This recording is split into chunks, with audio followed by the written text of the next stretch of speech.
하나님께서 지으신 모든 것이 선함에 감사함으로 받으면 버릴 것이 없나니 하나님의 말씀과 기도로 거룩하여 짐이라. 아멘.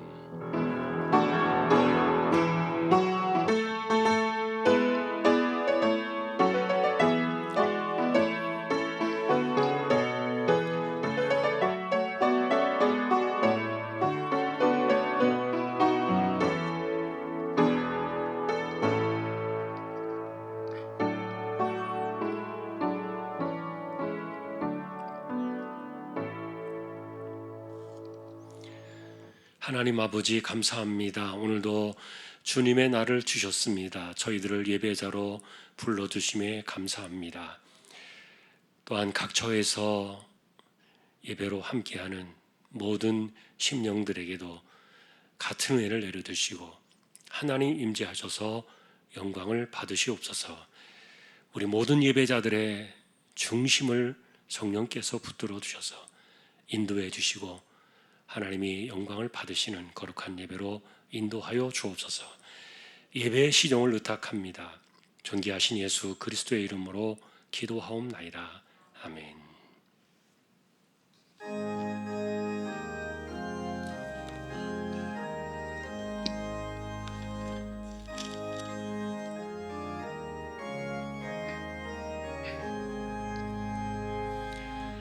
만복의 근원 하나님, 온 백성 찬송 드리고 저 천사여 찬송하세.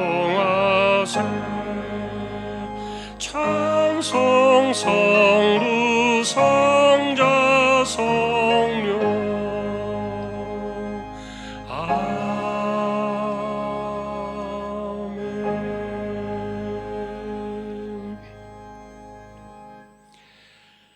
전능하사 천지를 만드신 하나님 아버지를 내가 믿사오며 그 외아들 우리 주 예수 그리스도를 믿사오니 이는 성령으로 잉태하사 동정녀 마리아에게 나시고 본디오 빌라도에게 고난을 받으사 십자가에 못 박혀 죽으시고 장사한 지 사흘 만에 죽은 자 가운데서 다시 살아나시며 하늘에 오르사 전능하신 하나님 우편에 앉아 계시다가 저리로서 산자와 죽은 자를 심판하러 오시리라.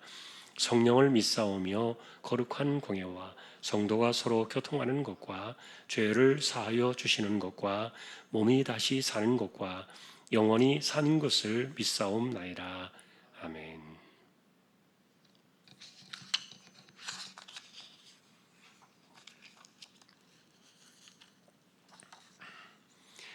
지존자의 은밀한 곳에 거주하며 나는 여호와를 향하여 말하기를 그는 나의 피난처요 나의 요새요 내가 의뢰하는 하나님이라 하리니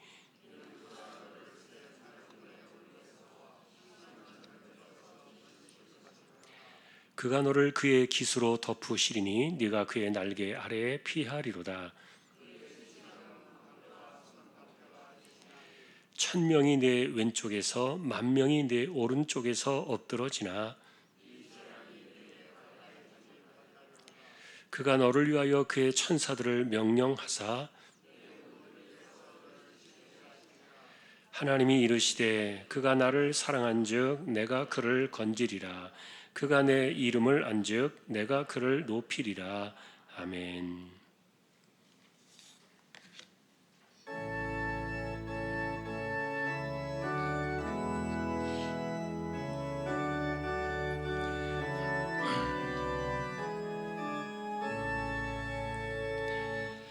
큰 영화로신 주 이곳에 오셔서 이 모인 자들로 주 백성 삼으사 그 중에 항상 계시고 그 중에 항상 계시고 큰 영광 나타내소서. 이 백성 기 또 예물 드림이 향내와 같으니 곧 받으옵소서. 주 예수 크신 복음을, 주 예수 크신 복음을 만 백성 듣게 하소서. 또 우리 자손들 다 주를 기리고 저 성전 돌같이 기나게 하소서. 주 구원하신 능력, 주 구원하신 능력을 늘 끝날까지 주소서. 주 믿는 만민이 참 진리 지키며 성도들같이 주 찬송하다가 저 천국 보좌 앞에서, 저 천국 보좌 앞에서 늘 찬송하게 하소서.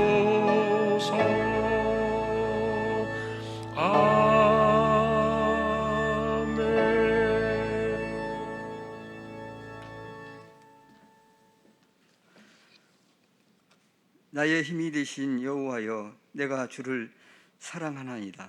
자비로우신 하나님 아버지, 오늘 거룩한 주일을 허락하셔서 경배 찬양하도록 인도해 주셔서 감사합니다. 우리 주한 공동체가 한 자리에 모여 예배 드리지 못하고 비대면으로 예배를 드립니다. 각 처소에서 경건한 예배가 되게 하시고 하나님께서 받으신 참 예배로 인도해 주시기를 간절히 기도드립니다. 비대면으로 모든 예배가 진행되고 한 주간 우리 공동체를 코로나19로부터 지켜주신 하나님의 은혜에 참 감사합니다. 하나님 아버지, 우리나라와 전 세계에 코로나19로 전염이 되어 앞으로 일어날 일들에 대하여 알 수도 없고 어둠의 터널에서 어찌할 바를 알지 못하여 혼란과 경제적 침체와 국력 분열과 이기심이 극심해지는 이 시대 속에서 우리가 기댈 것은 오직 모든 역사의 주관자 되시는 주님께서 자비와 긍휼을 베풀어 주셔서 이 코로나19 전염을 하루속히 잠잠하게 하여 주시옵기를 소망합니다. 하나님 아버지, 요즘 하나님의 자녀로서 삶의 모습을 뒤돌아보면 얼마나 우리가 연약한 존재인가를 깨닫게 됩니다. 지난 날을 희생해 보면 하나님의 은혜였음을 고백하는 않을 수가 없음을 다시 한번 우리가 감사와 영광을 돌립니다. 우리 주한 공동체가 복음을 전해야 할 텐데 코로나19로 인하여서 막혀져 있습니다. 해외 선교도 모든 환경이 변해져 가고 있습니다. 그러나 이 어둠 속에서도 하나님께서 우리에게 길을 내시고 회복하게 하실 줄로 믿습니다. 모든 것을 믿음으로 바라보고 그 십자가 사랑을 전해져 주님께서 붙드시는 은혜가 있기에 원망 불평하지 않고 감사하며 영광 돌리는 우리 주한 공동체 모두가 되기를 기도드립니다. 파송한 선교지와 개척된 김포주한교회를 복음의 능력으로 붙들어 주셨사오니 장엄을 얻게 하시고 지혜롭게 헤쳐나가 파송한 선교지와 개척된 모든 교회들이 하나님의 영혼들이 주께 돌아오는 길된 역사가 우리 기도로서 이루어지는 복된 기쁜 소식들이 될 수 있도록 도와주시기를 소망합니다. 하나님 아버지, 이 나라와 민족을 불쌍히 여기사 코로나19로 인하여 국력의 분열과 단체 이기심으로 바이러스 전염과 어둠 속에서 하루하루가 위험한 삶 속에서 불평 원망으로 가득 차 있습니다. 우리 하나님의 섬기는 우리 각자 한 사람 한 사람이 정해진 지침을 잘 지키고 모든 국민들이 본연의 모습과 일터로 삶으로 돌아가게 하여 주기를 소망합니다. 우리 주한 공동체 가운데 연세 많으신 어르신과 경제적으로 힘들고 지쳐있는 지체들과 또한 질병으로 고통 속에 있는 환우들을 위해 간구합니다. 주님이 지신 쓴자는 우리를 향한 쓴자니고 주님의 십자가 지지 않으셨다면 우리 고통은 우리가 알 수도 없었습니다. 주님만 의존하며 눈물로 간구하는 그들의 기도를 들어 응답하여 주시옵소서. 이 시간 하나님께서 기름 부어 제단 위에 세우신 담임 목사님을 강건하게 붙들어 주셔서 상한 마음으로 준비된 말씀이 증거되고 믿음으로 말씀을 듣는 우리 주한 공동체 가족 모두에게 집중하여 코로나19로 변해지는 이 시대 속에서 하나님을 향한 마음 지킴이 간절하게 하시고 내가 먼저 용서하고 내가 먼저 손 내밀며 내가 먼저 이해하고 내가 먼저 웃음 짓게 하는 우리가 될 수 있도록 도와주시고 우리가 먼저 손해볼 수 있는 그러한 거룩한 믿음의 신자들이 다 될 수 있도록 은혜를 베풀어 주옵소서. 주님의 몸된 교회를 위해 섬김으로 헌신하는 지체들을 기억하시고 우리의 삶의 모든 주인 되시고 주관 되시는 우리 구주 예수 그리스도의 이름으로 간절히 기도합나이다.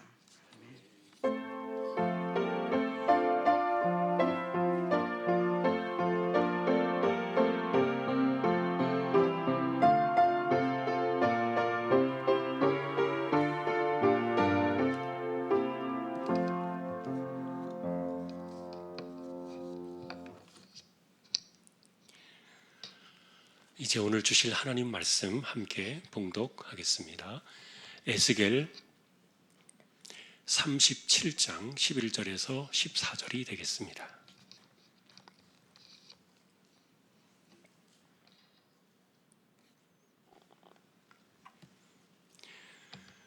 구약 1210페이지 한 절씩 교독을 하겠습니다. 제가 11절 먼저 보겠습니다.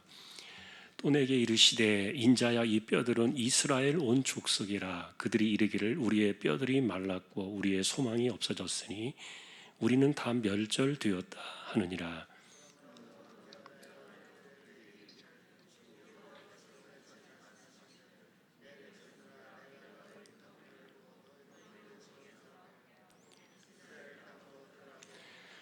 내 백성들아 내가 너희 무덤을 열고 너희로 거기에서 나오게 한즉 너희는 내가 여호와인 줄을 알리라. 내가 또 내 영을 너희 속에 두어 너희가 살아나게 하고 내가 또 너희를 너희 고국 땅에 두리니 나 여호와가 이 일을 말하고 이룬 줄을 너희가 알리라. 여호와의 말씀이니라. 아멘. 교회 소식 말씀을 드립니다. 이번 주 성경 읽기는 에스겔 46장에서 다니엘 12장까지가 되겠습니다. 지금 저희가 본당에서 예배를 정상적으로 드리지 못해서 여러분들이 각 처에서 실시간으로 예배에 참여하시는 줄로 압니다. 모두가 본당에서 예배하는 것 같이 경건하게 자리를 지키시며 처음부터 끝까지 예배에 임해 주시기를 부탁을 드립니다. 그리고 우리 고3 친구들 입시 계속 준비하고 있습니다. 기억하시고 기도해 주시기를 부탁을 드립니다. 이사하신 가정 주보 참조해 주시고요. 그리고 이번 주 토요일에 결혼식이 또 있습니다. 이옥자 집사님의 가정 김주환 형제 오후 3시 20분에 문정동에 결혼식이 있는데 교회 출발은 오후 2시가 되겠습니다. 또 서로 축하의 교제 나누시기 바랍니다. 어제까지 적립된 낙헌예물 1억 8천 24만 5,691원 10.01%, 우리가 계획한 것의 10분의 1이 조금 지났습니다. 하나님께 감사를 드리고 또 계속해서 함께 하시는 모든 분들에게 또 힘 주시고 은혜를 주시도록 또 기도하고 또 감사 하나님께 또 드립니다. 오늘 아래 광고는 신충남 카센터 김미정 집사님의 가정 사업장입니다. 또 기도해 주시기 바랍니다. 다른 소식들은 주보를 보아주시면 되겠습니다. 이제 하나님 앞에 예물을 드리는 시간입니다. 정성껏 준비하신 예물을 하나님께 드리겠습니다.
하나님, 오늘도 예배하는 가운데 우리가 예물을 드릴 수 있게 하심을 감사합니다. 우리의 삶을 주관하시는 하나님께 오늘도 신앙을 고백하며 은혜를 감사하며 믿음으로 드려지는 거룩한 예물 위에 은혜를 더하여 주시기를 소망합니다.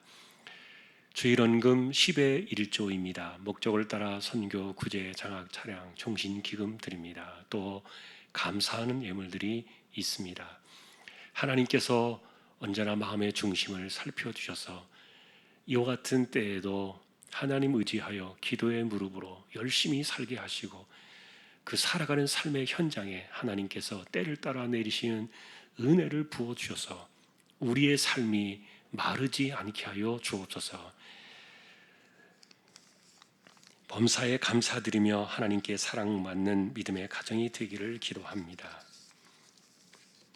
주님 감사합니다. 모든 뜻을 이루시고 속히 회복되게 하소서. 하나님의 은혜에 감사합니다. 할렐루야. 범사에 감사하며 한 마음으로 주님 섬기는 귀한 가정으로 인도하시고 말씀 안에 바로 살고 승환승호 종화로즈 만복의 축복을 누리며 승환승호의 기업에 축복해 주십시오. 오늘도 우리의 소망을 들으시는 하나님, 마음의 중심을 붙들어 주셔서 영광을 받으시고 우리의 손길들이 이 땅에서 거룩한 손들이 되도록 역사하시고 복을 더하여 주옵소서. 감사드리며 존귀하신 예수 그리스도의 이름으로 기도 올리옵나이다. 아멘.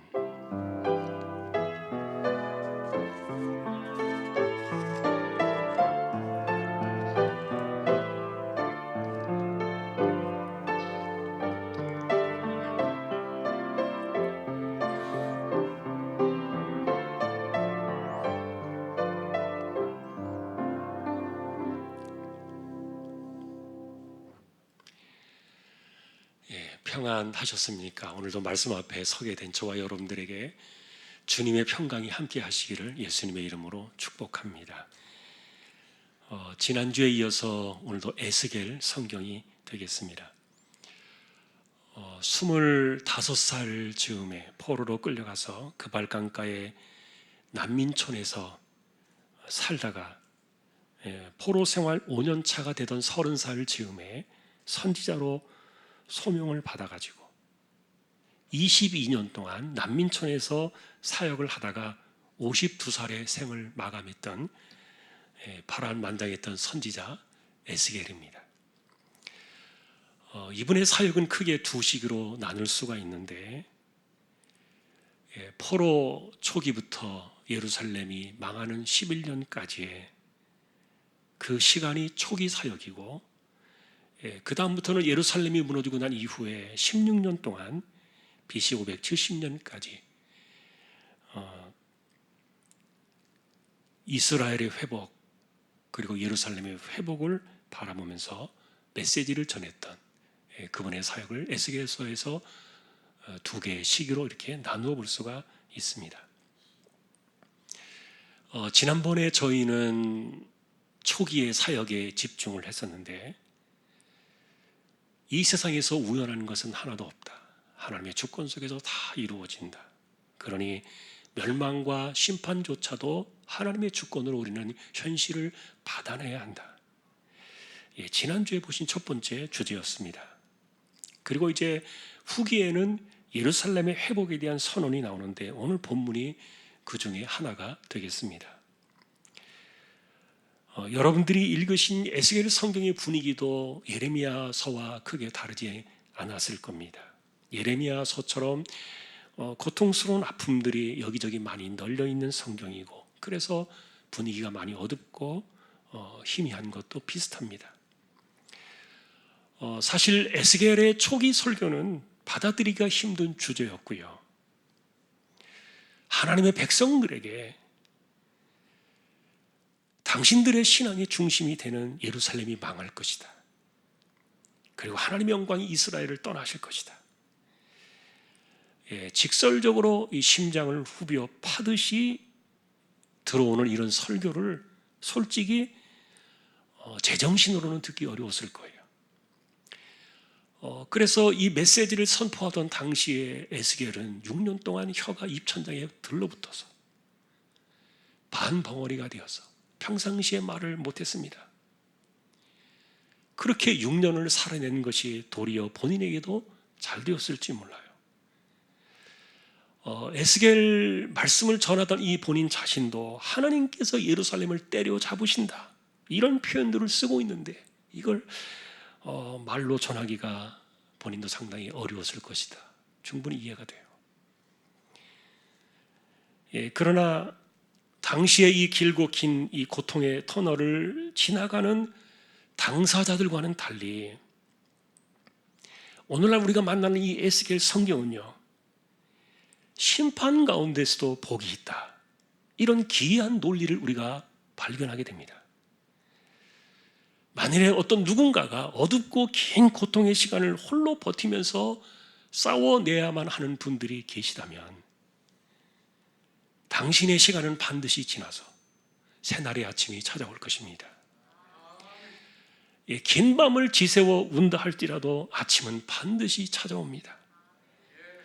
이렇게 스스로를 위로하던 시편의 그 노래처럼 말이에요.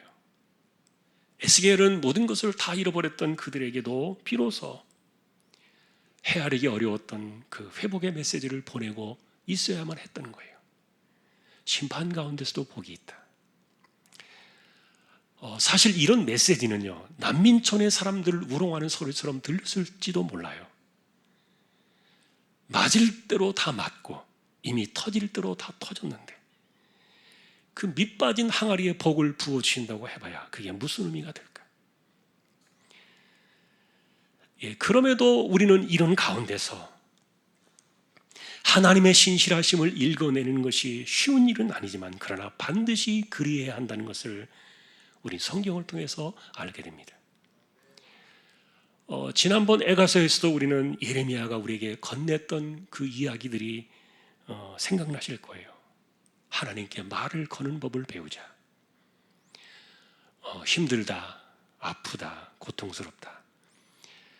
사람에게 매달리는 방식이 아니었지요. 언제든지 우리의 소리에 귀를 기울이시고, 그리고 어떤 환경에서도 세상의 의학이든 과학이든 시간이든 역사를 넘어가지고 초월적으로 역사하시는 그 하나님께 말을 거는 방식을 배우자. 더구나 예레미야는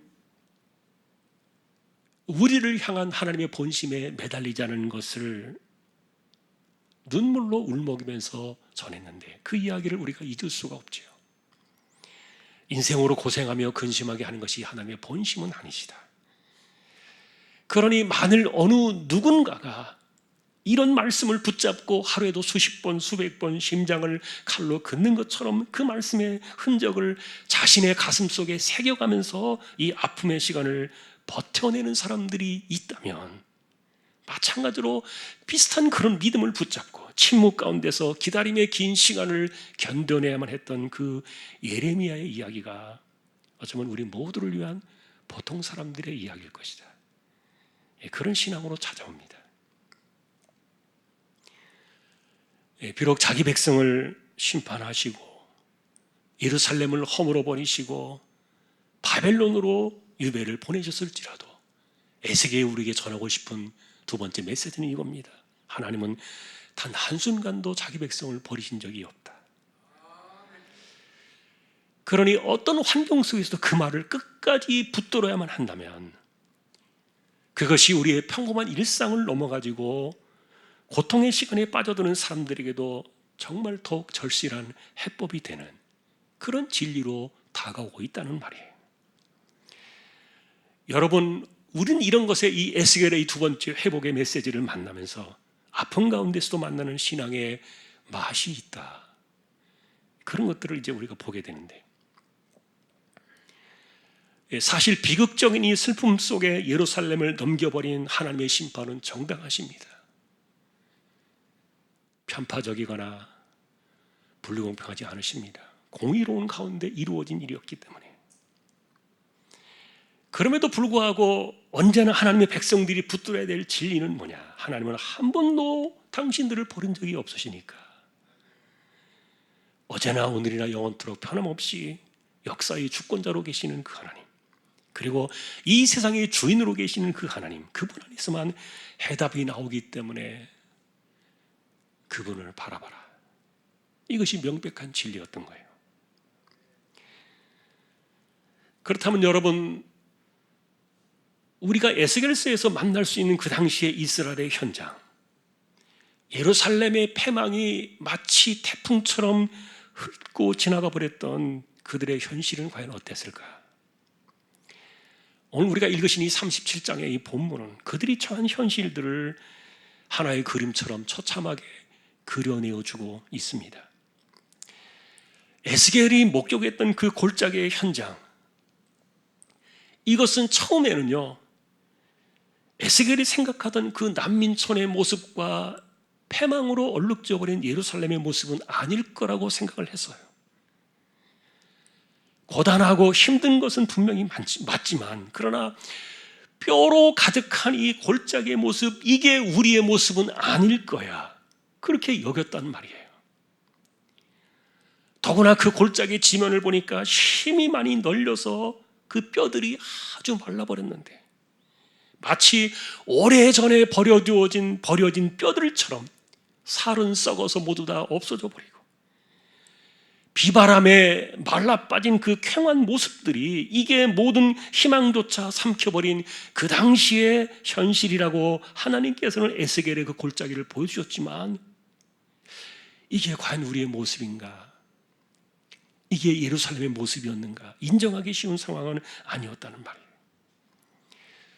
나중에 이 모든 것들이 다 밝혀지게 됩니다만, 난민촌에 살던 그 에스겔조차도 우리들의 상황이 이 정도는 아니야 라고 동의할 수 없었던 그런 하나님이 보여주신 환상이었기 때문에, 그래서 골짜기의 모습을 보여주시면서 하나님께서 에스겔에게 물으시던 37장 3절의 이 대화가 사실은 동문서답처럼 허공으로 흩어지고 있었던 거예요. 하나님이 이렇게 말씀하십니다. 인자야, 이 뼈들이 능히 살 수 있겠느냐? 에스겔이 대답합니다. 주 여호와여, 주께서 아시나이다. 사실 여러분들이 보고 있는 이 짤막한 이 두 대화는 감동과 혼란 둘 다를 우리에게 가져오고 있는데, 첫 번째로 하나님께서 물으셨던 이 질문은 이제 내가 희망의 시동을 걸겠다, 그 하나님의 마음을 보여주신 감동적인 선언이었어요. 여러분, 우리는 그 하나님이 천지 만물을 지으실 때 무에서 유로 창조하신 분이심을 압니다. 그러니 하나님이 하시겠다면 결정은 끝이 난 거예요. 시간만 남은 것이죠. 그러나 오늘 우리가 주목하고 싶은 것은 두 번째, 에스겔의 퉁명스러운 대답이었어요.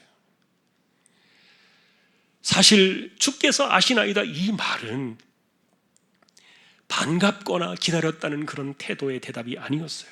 도리어 이게 우리와 무슨 상관이 있나이까? 무관심의 반응을 보여준 답이었어요. 하나님은 하나님이시니까 하시든 말든 하나님께서 아실 것 아닙니까? 여러분, 에스겔의 반응이 왜 이런 지경까지 떨어졌을까? 아마 그 당시에 살아가던 예루살렘의 그 폐허 위에 서 있던 사람들이나 이 난민촌의 사람들의 생각도 별반 다르지 않았을 거예요. 왜냐하면 회복과 희망을 주시려면 깨지고 터지고 상하기 전에 대책을 주셨어야 하는데 맞을 것 다 맞고 망할 대로 망해버린, 이렇게 완전히 끝나버린 상황 속에서 회복과 희망이 무슨 소용이 있을까? 다시 말하면 여러분, 인간의 생각 속에는 이전으로 돌아갈 수 없다는 그 현실적인 절망이 이게 마음을 덮고 있었기 때문에, 그러니 하나님께서 이제서야 무엇을 하신다 할지라도 별로 감동이 없었던 거예요.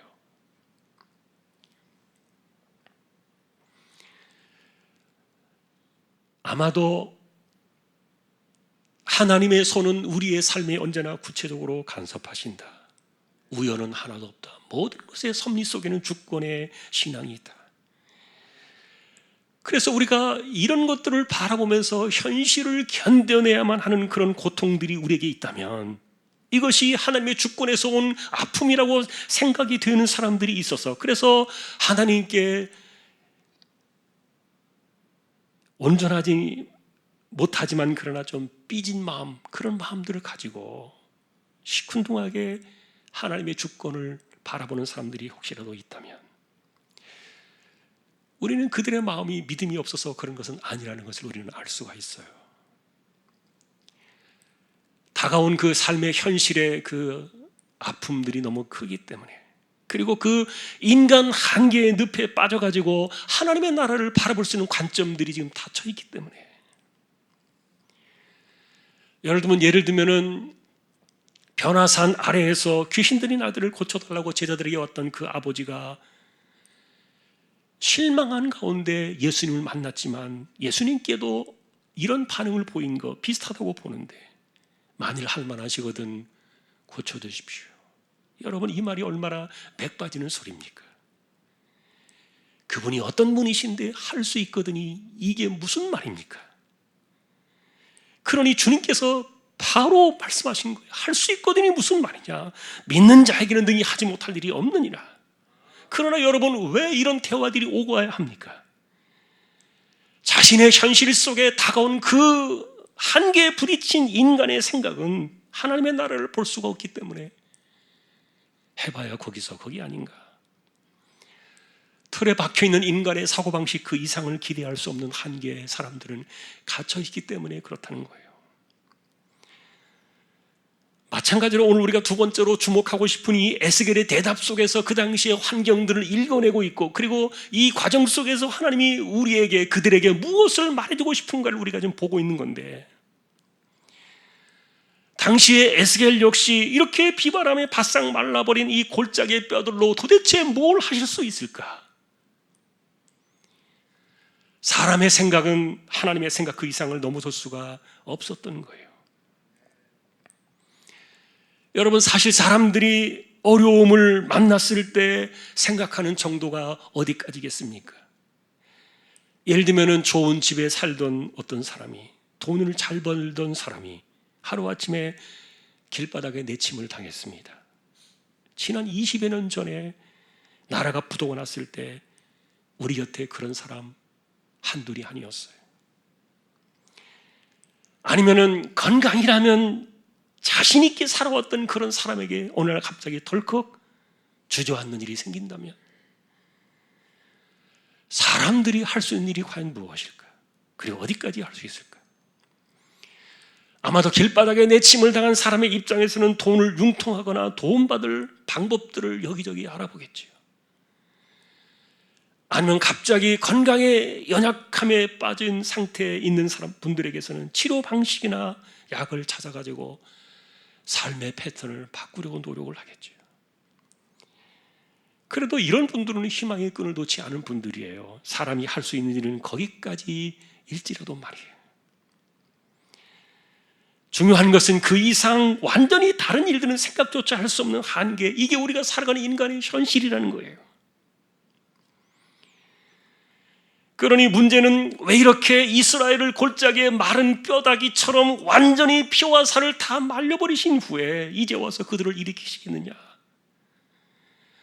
그 뒤늦은 그 말씀이 야속하다는 말이에요. 사실 오늘 본문은 뼈에 살이 붙고 피가 돌고 마지막에 생기를 불어넣어가지고 그 마른 뼈들이 하나님의 큰 군대로 회생하는 기적 같은 역사를 보여주고 있어요. 그래서 우리가 이 본문을 만날 때 우리 역시 하나님의 기적 같은 섭리에 기대어 살자. 그러려면은 이 우리가 생각하는 이 한계를 넘어서는 하나님의 그 나라를 바라봐야 하고 하나님의 권능을 우리가 주목해야 되는데, 그 믿음 속에서 하나님은 하나님의 때 하나님의 일을 반드시 하실 것이다. 이런 강렬한 메시지가 이 본문 속에 담겨 있는 것은 틀림이 없어요. 다시 말하면 이와 같은 기적의 은혜가 우리 안에서도 일어나기를 신앙적인 희망을 가지고 하나님 앞에서 나아가는 이런 삶이, 이 믿음을 일깨워주는 것이 이 본문의 강력한 메시지는 분명한데, 그것을 조금도 훼손시키고 싶은 마음은 없어요. 그럼에도 불구하고 조금 전에 말씀을 드린 것처럼 사람들의 삶의 현실적인 상황들은 언제나 우리의 신앙을 방해할 수 있는 무거운 장벽과도 같이 믿음의 눈을 가릴 수도 있다. 그러니 마음속에 생각을 하는 겁니다. 회복시킬 거면 빨리 해주시지. 이렇게 심장이 오그라들고 피와 살이 다 빠지고 터질 대로 터져버린 이런 상태가 되도록 내버려 두셨다가 뒷북을 치듯이, 인자야 이 뼈들이 능히 살겠느냐, 뜬금없이 물으시니까 하나님이 더 잘 하시지 않습니까? 이렇게 볼멘 소리 에스겔처럼 할 수 있다는 말이에요. 자, 그래서 여러분, 우리는 이 사건들을 바라보면서 우리가 생각해내야 될 문제가 반드시 하나 있습니다. 하나님의 회복과 그리고 하나님께서 하시는 이런 기적 같은 은혜의 역사들이 언젠가 일어날 거라면 왜 현실 속에서 하나님은 폭삭 사람들이 무너지도록 내버려 두셨을까에 대한 의문이에요. 사실 이런 주제에 대한 궁금증은요, 호세아 시대에도 있었는데, 이 구절은 우리에게 정말 참신한 통찰력을 제공해 주고 있어요. 자, 여러분이 앞에 한번 보시면서 호세아서 6장 1절, 2절, 3절인데 우리 함께 한번 봉독을 하겠습니다. 오라, 우리가 여호와께 돌아가자. 여호와께서 우리를 찢으셨으나 도로 낫게 하실 것이요 우리를 치셨으나 싸매어 주실 것임이라. 여호와께서 이틀 후에 우리를 살리시며 셋째 날에 우리를 일으키시리니 우리가 그의 앞에서 살리라. 그러므로 우리가 여호와를 알자. 힘써 여호와를 알자. 그의 나타나심은 새벽빛같이 어김없나니 비와 같이 땅을 적시는 늦은 비와 같이 우리에게 임하시리라 하니라. 아멘. 시대와 대상은 다릅니다.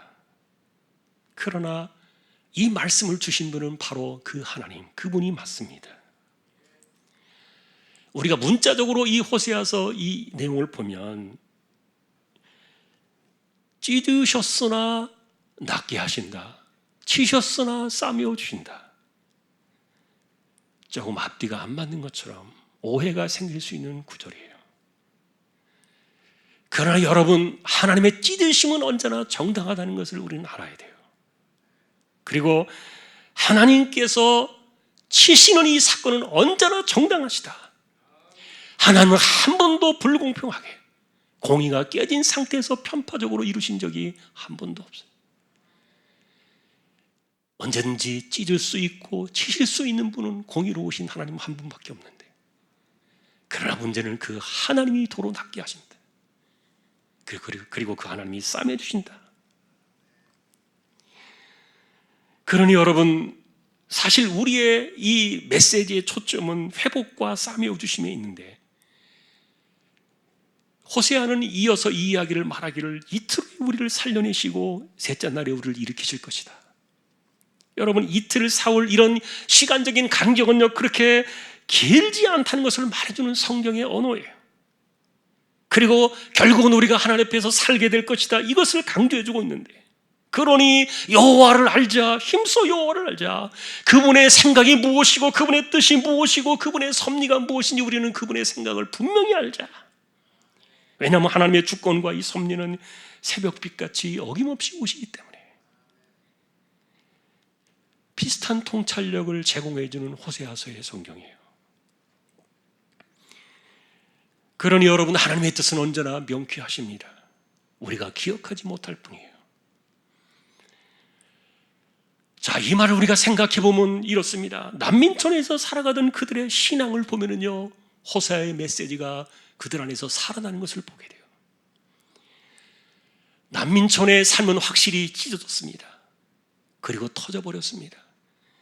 엉망이 되고 그리고 무지하게 더 나빠진 것은 분명합니다. 그러나 영적인 삶을 들여다보면요, 아이러니하게도 그 반대예요. 그 난민촌으로부터 여호와를 힘써 아는 일에 훨씬 더 그들의 삶은 좋아지고 있었던 거예요. 여러분, 우리가 나중에 알고 있지만 유일하신 하나님, 그 하나님만을 온전한 신앙의 중심으로 돌아선 그 시작이 바로 난민촌이라는 거 여러분들이 아실 거예요. 그 난민촌에서 태어난 사람이 에스라라는 대학자니까요. 그러니 아이러니하게도 삶은 나빠지고 있었지만 그러나 여호와를 힘써 아는 일에 훨씬 더 그들의 삶은 깊어지고 있었다는 거예요. 그러니 여러분들의 판단은 어떻습니까? 에스겔이 지금 우리에게 이 골짜기의 환상을 통해서 전해주는 메시지가 바로 그런 것인데, 사실 하나님께서 때리신 것은 그들의 신앙을 깨뜨려 버리신 것이 아니라, 내면의 영혼을 파괴시킨 것이 아니라, 하나님께서 거두신 것은 그들이 단지 붙잡고 살아가고 있었던 외적인 조건들이었던 거예요. 인간이 살아가면서 내가 이거 뺏기면 죽는데, 이거 놓쳐버리면 죽는데라고 여기는, 세상에서 절대로 놓을 수 없다고 여기는 삶의 본질이었다고 생각되어졌던 것. 눈에 보이는 거룩한 도성, 돌로 지어진 성전, 그리고 그들이 살던 집과 직장과 땅과 그리고 돈, 재물들, 사람들이 이거 없으면 죽는다고 생각하고 그래서 필사적으로 붙잡고 살아가게 만드는 그것을 하나님께서 거두어 가셨던 거예요. 자, 이것이 하나님의 방식이라는 사실을 알면서도 그러나 이렇게 잃어버리는 것이 아프다, 힘들다, 이런 현실을 짓뭉개버리고 부인해버리는 것은 아니에요. 사실 역시 사람들에게, 여러분, 우리가 아무리 신앙이 깊어도 삶의 기반이 흔들려버리면, 그리고 난민촌의 사람들처럼 잃어버리고 빼앗기고 말치 골짜기의 마른 뼈들처럼 외적으로 남은 것이 하나도 없는 상태로 살아가야만 한다면 그 아픔과 절망이 얼마나 클까? 우리는 그런 것에 대해서 사실 부인할 수는 없어요. 그런데 하나님의 생각이 다르신 거예요.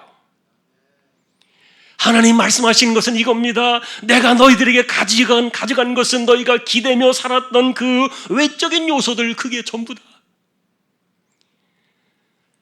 비록 맨 땅에 헤딩하듯이 난민촌에서 처음부터 다시 시작해야 되는 그 아픔을 이해하지만, 그러나 너희들의 마음과 너희들의 그 영혼의 신앙은 내가 하나도 건드리지 않았다. 도리어 그 중심이 하나님을 더 바라보며 신실하게 더 꼿꼿이 세워져 가고 있었기 때문에 이것이 우리가 회복을 바라보는 첫 번째 핵심적인 메시지였어요.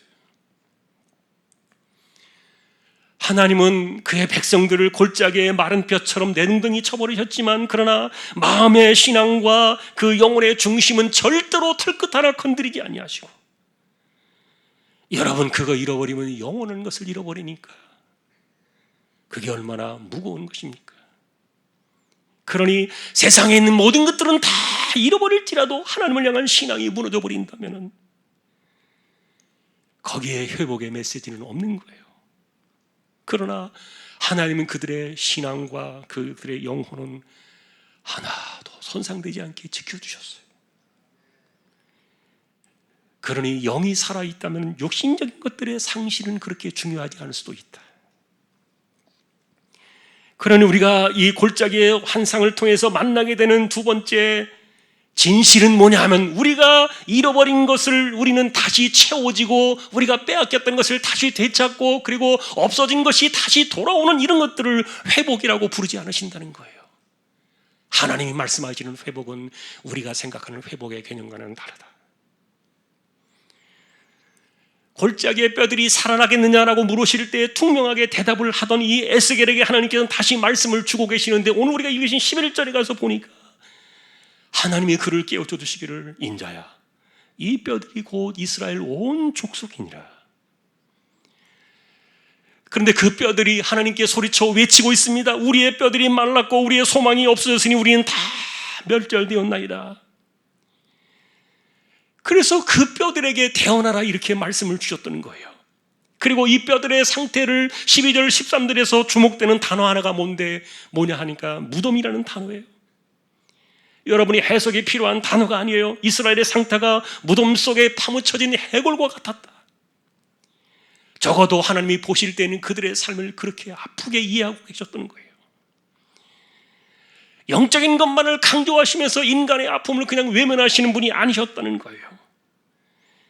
그런데 이제 그 무덤을 열고 거기에서 나오게 하여 다시 그들의 땅으로 돌아가게 하시겠다. 이 회복의 약속을 주시는데 그런데 이 회복이라는 개념 속에는요 우리가 생각하는 것과 근본적으로 다른 것이 있어요. 그 핵심이 14절이에요. 한 번 더 우리 14절을 보십시다. 내가 또 내 영을 너희 속에 두어 너희가 살아나게 하고 내가 또 너희를 너희 고국 땅에 두리니 나 여호와가 이 일을 말하고 이룬 줄을 너희가 알리라. 여호와의 말씀이니라. 아멘. 37장의 앞부분에는 처음부터 기적 같은 일들이 그려졌어요. 에스겔이 하나님 말씀을 받아서 대언을 할 때 그 골짜기에 널려있는 수많은 마른 뼈들 위에 힘줄이 생겼습니다. 살이 차오르기 시작했습니다. 그 위에 가죽이 덮입니다. 그리고 중요한 것은 마지막에 그 또다시 한 번 더 대언할 때 생기가 사방에서부터 불어와가지고 이 죽음을 당한 자들에게 불어서 살아나게 하는 그 역사를 보고 있었던 거예요.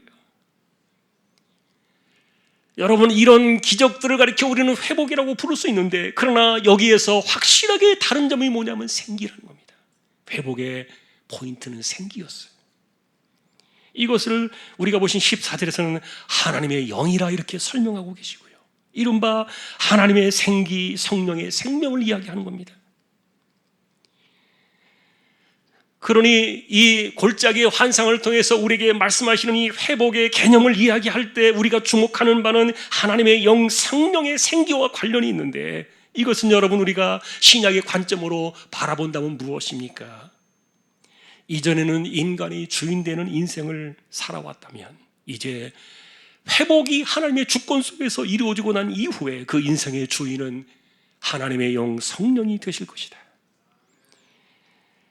그러니 여러분 하나님께서 보여주신 이 기적의 이 프로젝트는요 육신의 단순한 회복을 이야기하는 것이 아니었어요. 마른 뼈가 살아나서 큰 군대가 되는 그 정도만이 아니라 그 이상을 넘어서 결국 핵심은 이제는 실패한 인생에서 실패하지 않는 성령의 사람이 되게 하시겠다는 하나님의 거대한 프로젝트였던 거예요. 여러분 우리는 이것이 신약시대의 그리스도의 십자가 사건 이후로 성령께서 우리에게 오셔서 누구에게나 실패가 없게 하시는 하나님의 방식이라는 것을 우리는 알고 있습니다. 그러니 우리가 여기서 주목하고 싶은 말씀의 핵심은 회복이라는 개념의 차이예요. 에스겔이 그랬던 것처럼 사람들은 단순하게 이전으로 돌아갈 수만 있다면 그리고 이전의 상태가 회복될 수만 있다면 그것을 하나님께 주시는 기적 같은 회복이라고 생각을 했던 거예요. 잃어버린 것을 되찾고 사라진 것들이 돌아오고 떠나간 것들이 다시 제자리를 찾는 이런 것들을 회복이라고 여기는데, 그러나 하나님께서는 삶을 건드리지 않으셨어요. 환경을 건드리지 않으셨어요. 그리고 잃어버린 것들을 되찾는 것에 기적의 손을 내민 것이 전혀 아니었어요. 도리어 사람의 중심과 그 사람의 영혼의 중심 속에 누가 주인이 되느냐의 문제를 새롭게 거듭나는 회복의 역사로 하나님은 보셨던 거예요. 그러니 진정한 회복은 성령의 사람으로 하나님의 영이 그 심령 속에 임해가지고 그가 영적인 사람으로 회상하는 이 새로운 이 역사가 이 골짜기 사건의 결론이었던 거예요. 사실 여러분, 우리가 바라는 것과는 다르게 하나님의 방식은 그렇게 있었던 건데, 그러니 우리가 살아가면서 여러분 계속 얻을 수만은 없잖아요. 또 지킬 수만은 없잖아요. 우리가 허물이 많고 연약하고 부족하다 보니까 잃는 것이 있어요. 사라지는 것도 있고 넘어지는 것도 있고 깨지는 것도 있고, 그런 것들이 한두 가지가 아니에요. 그러나 중요한 것은요, 다시 예전의 자리로 돌아갈 수는 없다는 말이에요. 인간의 시간과 역사는 지나치면 과거로 돌아갈 수 없는 것처럼 잃어버린 터전은 새로운 방식으로 하나님께서 회복을 시키시겠지만, 그러나 이전은 아니다. 그러니 어떤 누군가가 내가 이미 깨지고 파괴되어진 그 무너져버린 그 삶으로 다시 내가 돌아가기를 원한다 할지라도 이전의 그 모습 그대로는 아니다. 잃어버린 건강을 우리가 하나님 앞에서 은혜 가운데 회복될 수는 있겠지만, 그러나 이전의 그 상태에 무너지기 이전은 아니다. 중요한 것은 이 골짜기의 마른 뼈 같은 이 회복 사건 속에서 우리에게 주시는 이 메시지가 그래서 회복의 진정한 의미를 우리에게 던져주고 있는 거예요. 여러분, 하나님은 깨진 그릇을 땜질해서 쓰시지 않습니다. 부서지고 찌그러진 그릇을 적당하게 메꿔서 쓰는 분이 아니십니다. 하나님의 역사는 완전히 깨뜨려 버리십니다. 그리고 새로운 그릇으로 만드십니다. 그 과정이 얼마나 아프고 힘들고 고통스러운 일을 하나님은 너무도 잘 알고 계시지만, 그래서 하나님은 한 번도 그의 자녀를 버리신 적이 없습니다. 삶이 깨지고 육신의 외적인 부분이 무너질 수는 있습니다. 하나님은 공정하신 분이시니까. 그러나 하나님 백성들의 그 영혼은 언제나 더 깊고 신실하게 뿌리를 깊이 내리는 새로워지는 이 골짜기의 마른 뼈 사건 같은 그런 회복 역사가 심령 속에서 일어나고 있는 거예요. 여러분, 이것은 단순한 삶의 회복이 아니에요. 하나님의 영과 성령의 생기가 함께하는 완전한 새로운 인생, 거듭난 인생을 이야기하는데, 그러니 더 이상 실패가 없는 하나님의 사람으로 거듭나게 하시는 하나님의 이 사건이 골짜기 사건의 회복의 프로젝트였던 거예요. 그래서 오늘도 우리가 이 말씀을 정리하면서 제목을 그렇게 잡았습니다. 심판 가운데도 복이 있다. 이해하기 힘든 기이한 방식을 우리가 보고 있는 거예요. 중요한 것은 그래서 우리는 어떤 경우에도 염려하지 않는 법을 배워야 돼요. 도리어 어떤 누군가가 자신의 삶이 무덤에 내려간 마른 뼈처럼 그런 아픔의 삶이 깊어질수록 이분에게 하나님께서 일으키시는 소생의 시간은 점점 더 가까이 다가오고 있다. 아픔이 깊을수록 회복의 시간은 점점 더 문 앞에 있다. 여러분, 이런 하나님의 계획도 잊지 않기를 바랍니다. 오늘 말씀이 여기까지입니다. 우리는 하나님 앞에 꿈을 꾸며 삽니다. 그것도 회복의 꿈을 꿉니다. 잃어버린 삶을 되찾고 잃어버린 건강을 되찾고 우리의 삶에 무너진 모든 부분들을 다시 수축하고 싶어하는 그런 꿈들을 꾸면서 살아갑니다. 그래서 사람들은 이전의 모습과 이전의 상태로 돌아가서 잃어버린 것을 되찾는 것에 우리는 올인하고 기도하면서 그것을 우리가 바라면서 거기에 매달리며 살아가게 되는데, 그런데 하나님께서 물론 우리가 생각하는 것 이전의 자리로 돌아가는 기적과 능력을 못하실 일은 전혀 없겠지요. 그러나 하나님의 방식은 골짜기의 마른 뼈들이 살아나서 돌아간 자리가 이전의 모습이 아니라 하나님의 큰 군대로 거듭나는 사건으로 그들을 세우시고 있었다는 거예요. 그러니 하나님의 영이 함께해서 내가 성령의 사람으로 거듭나가지고 실패가 다시는 일어나지 않는 그런 인생으로 더욱더 탄탄해지도록, 육신의 것을 잃어버릴 수는 있지만 그러나 영원한 것은 더 많이 얻을 수 있는 이런 축복의 자리로 우리를 이끌어 가시는 것, 이것이 바로 때리신 이유요, 찢으셨던 이유입니다. 사람들은 외적인 것을 의지하면서 기대며 살아갑니다. 그것이 없으면 죽는 것 같이, 이거 빼앗기고 이거 무너지면 난 죽을 텐데라고 생각하는 그 모든 것들을 다 허물어 버리실지라도 하나님은 그 백성들의 영혼을 한 번도 털끝 하나 건드리신 적이 없습니다. 하나님 백성들의 심령을 치신 것이 아니라는 말이에요. 그러니 오히려 빼앗기고 잃고 난 이후에 정말 기이하게도 하나님 백성들의 심령 속에는 더 또렷하고 더 심지 있게 그 영혼의 뿌리가 내려주고 있는 것들을 발견하게 됩니다. 이것이 고난은 도리어 하나님의 새로운 회복의 역사를 맛보게 하는 기이한 섭리요 축복이다. 오늘도 우리는 이 골짜기의 마른 뼈 사건 속에서 우리에게 회복의 개념을 던져주시는 이 진리를 우리가 붙잡고 우리가 살 길은 하나님의 사람, 성령의 생기가 불어와 우리가 하나님의 영으로 무장되어진 새로운 사람으로 거듭나는 그것이 우리의 삶을 다시 일으키고 회복시키고 그리고 하나님의 큰 군대로 거듭나게 하는 거룩한 사건임을 기억하면서 이 혼란 가운데서도 하나님의 주권 앞에 지금 우리가 엎드리며 살아가고 있지만 그러나 어둠이 깊을수록 아픔이 깊을수록 회복의 시간은 점점 더 가까이 다가오고 있다. 이틀 후에 우리를 일으키시고 3일 후에 우리를 살리시리라. 호세아가 통찰력을 제공했던 그 메시지들이 어쩌면 오늘도 우리에게 동일하게 이루어지고 있는데, 그러니 우리가 하나님의 사람으로 세워져 있다는 사실을 감사하면서 더 깊어지는 하나님의 그 영적인 힘을 의지해서 이 세대를 이겨나가는 저와 여러분들이 될 수 있기를 존귀하신 주님의 이름으로 간절히 축원합니다. 찬송입니다. 27장 찬양하겠습니다.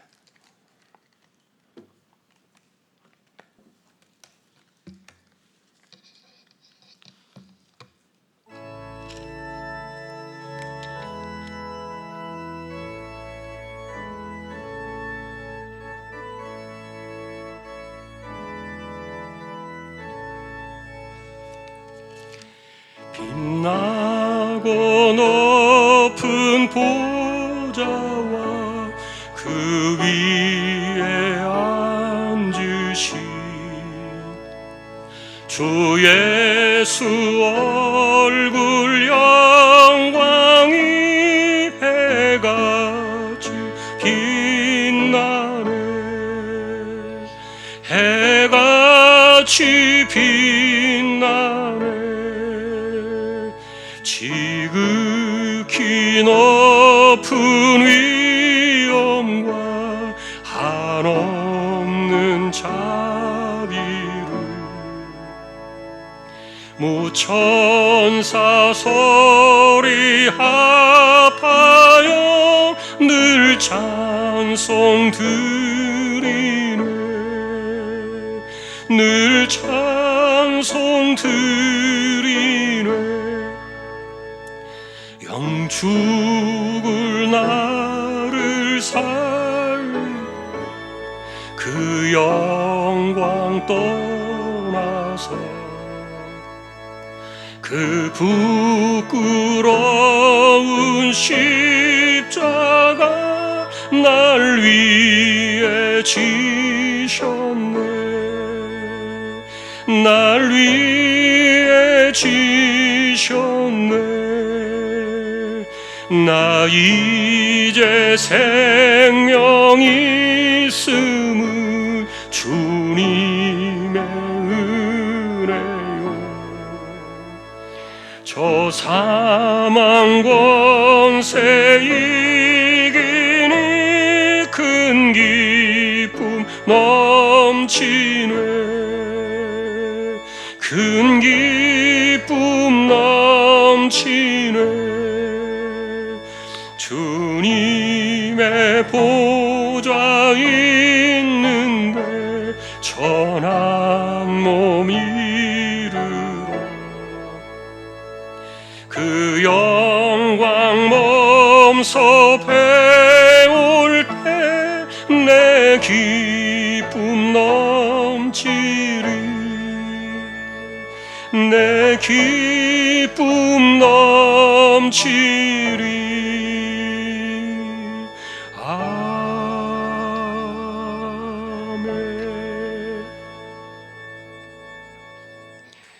하나님 감사합니다. 오늘도 저희들이 예배 가운데 말씀을 듣습니다. 하나님은 공정하시고 공의로우시기 때문에 치시고 찢으시는 모든 것들은 정당하신 하나님의 방식을 우리가 기억하며 이 땅을 살아가면서 사람들이 하나님의 공의 앞에 아픔을 당할 수는 있지만, 그러나 하나님 백성들은 하나님의 새로운 회복의 역사 속에 우리의 인생이 새롭게 펼쳐지고 있음을 다시 한번 바라볼 수 있는 안목과 눈을 허락하여 주시기를 소망합니다. 이전의 방식이 아니라 완전히 새로운 방식으로, 이전의 모습이 아니라 완전히 성령의 사람으로, 하나님의 영의 생기의 사람으로 새로운 시대를 살아가는, 그것이 회복의 하나님의 역사임을 기억하며 오늘도 우리가 그 중심이 하나님의 주권과 섭리 속에 분명히 뿌리를 내리고 흔들지 않는 가운데 이 세대를 이겨나가는 우리 모두가 다 되게 하여 주옵소서. 이재용 집사님, 최태경 청년, 신배한 집사님, 조인성 청년, 김한솔 청년, 백경래 집사님, 조말순 집사님, 이들을 부탁합니다. 암으로 투명하는 분들이 계십니다. 이번 주에도 체력을 붙들어 주시고 감당할 수 있는 힘과 마음과 생각들을 강하게 붙들어 주시고, 연세가 많으신 분들 기력을 더하시며 맑은 정신, 총기가 흐려지지 않게 하시고, 또한 우리 가운데 병든 사람들이 일어나고 약한 사람들이 힘을 얻고 가난한 사람들이 소망의 꿈을 꾸면서 하나님의 사람으로 완전히 새로운 삶을 바라보며 하나님 안에서 회복의 인생들이 열려지는 그와 같은 은혜들을 소망하며 살아가는 우리 조항의 식구들을 되게 하여 주옵소서. 오늘도 고3 친구들을 하나님께 의탁합니다. 입시를 통하여 하나님께서 지혜를 주시고 총명을 주시고 길을 인도해 주시며 삶을 주장하여 주옵소서. 또한 선교지를 하나님께서 기억하시고 보냄받은 주님의 종들을 붙들어 주시며 선교지와 사역의 현장들을 하나님께서 주장하여 주옵소서.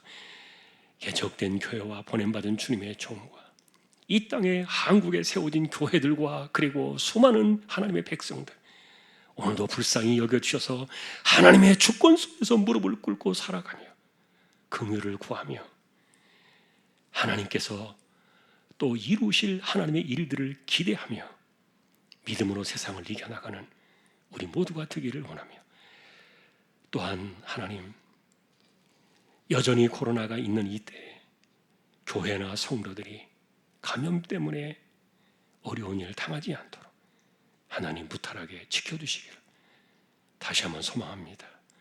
예배를 마칩니다. 한 주간도 하나님께서 우리와 동행해 주시기를 존귀하신 주님의 이름으로 간절히 기도하며, 이제는 우리 주님 예수 그리스도의 은혜와 하나님 아버지의 사랑과 성령님의 감화 감동 위로 인도 교통 충만하심이, 고통 중에도 복이 있다는 이 하나님의 회복의 진리를 기억하며 하나님의 주권 속에 인생을 맡겨 삶을 뛰어넘는 더 깊은 신앙의 심지로 하나님을 신뢰하며 이 혼란한 세상을 이겨나가기를 원하는 우리 모든 심령들, 주왕의 가족들 위해 이제로부터 영원까지 함께 있을지어다.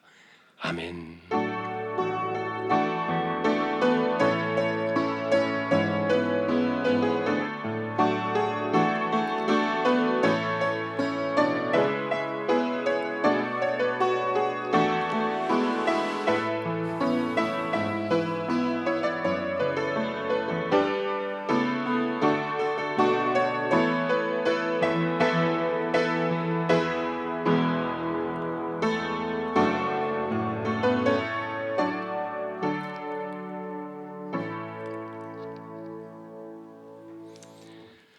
예배를 마쳤습니다. 한 주간도 승리하시기를 주님의 이름으로 축복합니다.